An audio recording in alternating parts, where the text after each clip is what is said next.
It is a pleasure to be here to speak in front of everyone today on this very special day of human rights.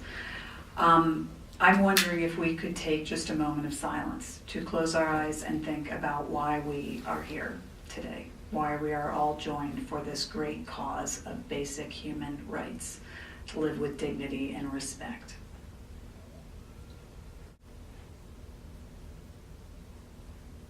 Thank you. So I am here representing my sisters around the world as well as myself in the United States.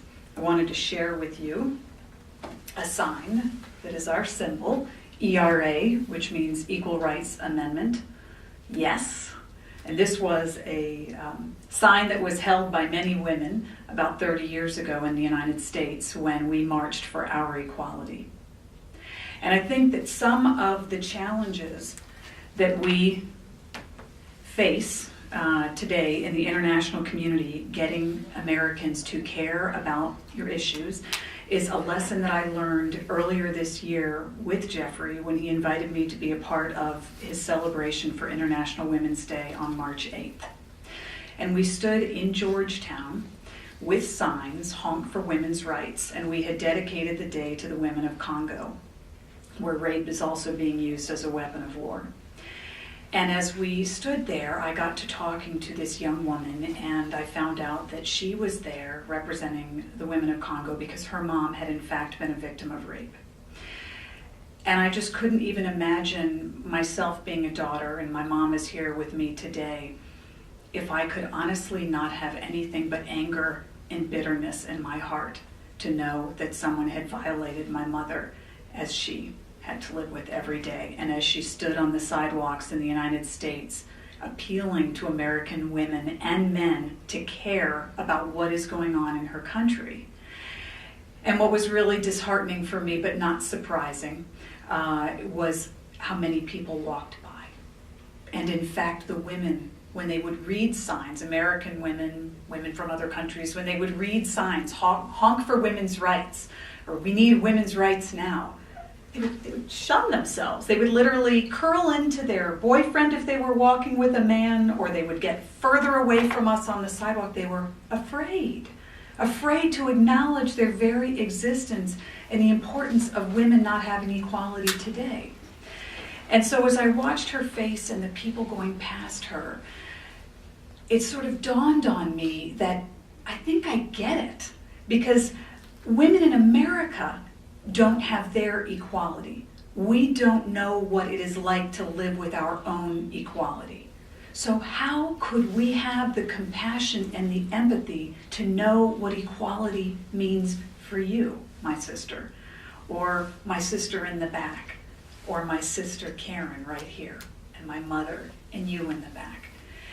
Until Americans, and women in particular, understand what equality means in our society, that we are co-stewards of our future, I'm afraid that we aren't going to have the compassion and the empathy and the investment to spread that equality around the world. And so that day it made me realize that the ERA is way more than just equal rights for women in America. It is literally equality around the world. But if a country that is designated as being so free with our freedom of speech cannot grant equality to 52% of its population, how can it possibly stand up today without being a hypocrite and demand equality and human rights around the world? We can't. When I sit and wonder what this world is going to be like in 10 years or 20 years, I can't even picture it. It is so frightening to think about how scary our world is. And maybe it's always been this way. I just wasn't aware of it because we didn't have a global community and media that ran 24/7 to share the stories of what's going on. We didn't have the BBC in America to tell us stories that our own newscasters won't tell us.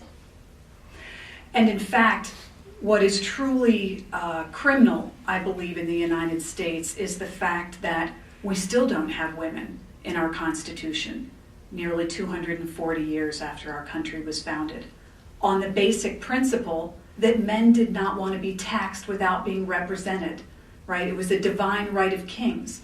But when they declared their independence, they set a white male as the standard of human rights in this country. So how can any person of color, how can any woman ever stand up and compare themselves to a standard that we can never achieve? The flaw was that it wasn't all human beings are created equal. It was all white, landowning males. And so now all of us who struggle for our rights under the U.S. Constitution can only hope to be a little dangling participle, what we call an amendment to our Constitution. And I think that is really sad. And I think it sends a really strong message to American women and to women around the world that we aren't valued. And I ask all of you, how many of you have a special woman in your life? Maybe it was your mom, your wife, your sister, your aunt, or your grandmother. Imagine our world if there were no more women in it. What would it be like? I stand before you as a woman, and sometimes I wonder, where are the women in this world?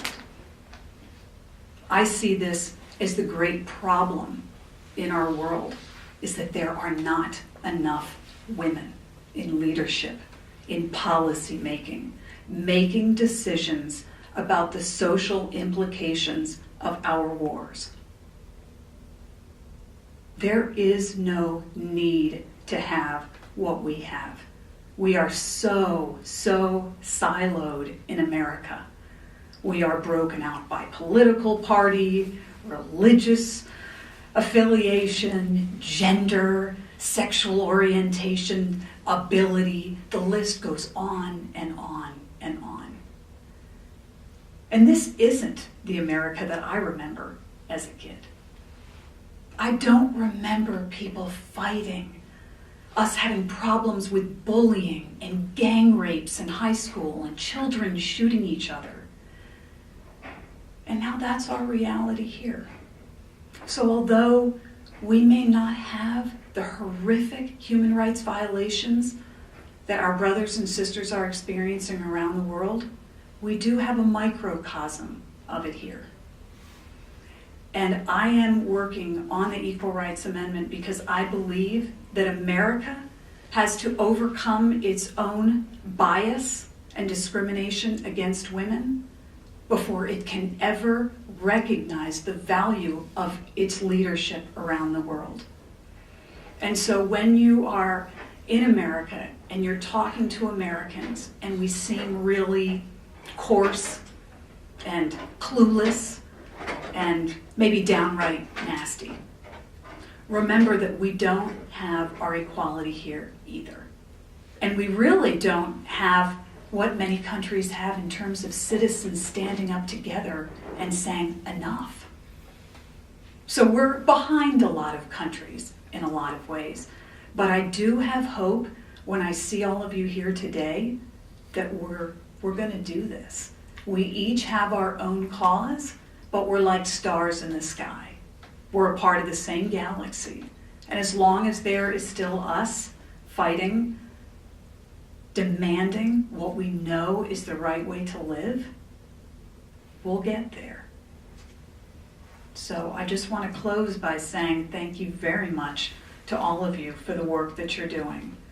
And I hope that we will continue to work together and see each other next year and the year after and the year after, and measure our progress and celebrate how far we've come and where we're headed. Thank you.